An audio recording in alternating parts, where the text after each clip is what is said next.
Now, the Indian Prime Minister is all set to hold a crucial bilateral meet with his Australian counterpart, Scott Morrison, in Washington, D.C. The leaders are expected to discuss a wide range of issues, including the recently formed AUKUS alliance as well. In fact, Prime Minister Narendra Modi was among the key world leaders that the Australian Prime Minister, Scott Morrison, called to brief about the plan to go ahead with the military pact here. And now, for more on this story, we're being joined by Minister for Trade, Tourism and Investment of Australia, Dan Tehan. Thank you so much for joining us, sir. Let's begin by talking of the AUKUS pact that has dominated most of the discussions in recent days.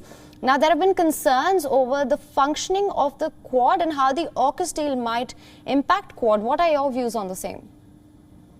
Well, look, it won't impact the Quad. If anything, it will strengthen the Quad. The Quad is about making sure that we have an open, resilient and peaceful Indo-Pacific, and the AUKUS partnership is about exactly the same thing. So I think the two will do nothing else than strengthen what we're seeking to achieve with the Indo-Pacific, and that is a peaceful and prosperous Indo-Pacific region.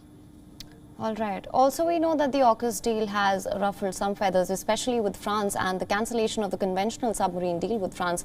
How do you assess this? Well, Australia has acted in its national interest. We have to act to make sure that we're putting our security interests first, and that's what we've done.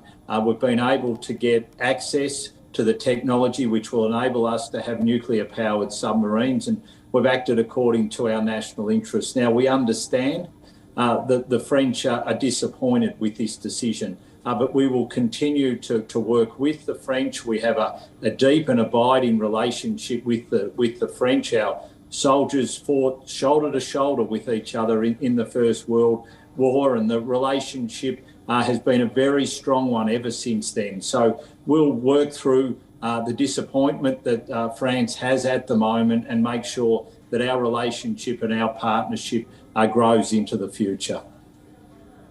All right, so also Indian Prime Minister Modi and Prime Minister Scott Morrison are set to hold discussions as well. What can you tell us of some of the key areas of discussions? Well, no doubt they'll be discussing the Quad. They'll also be discussing the Indo-Pacific and how we want to aim to make sure it continues to be an open and prosperous region.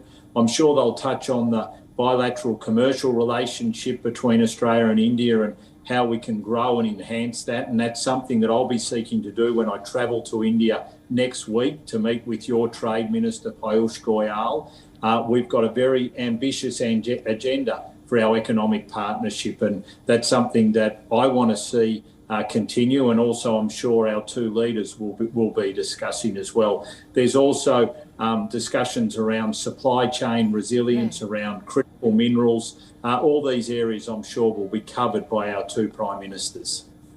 All right. Also, just for more clarity on this, we even saw Prime Minister Morrison hold bilaterals with President Joe Biden. They discussed the critical role European allies and partners, including NATO and the EU, play in the Indo-Pacific and ways to deepen the cooperation and joint work. What can we expect going forward on that front?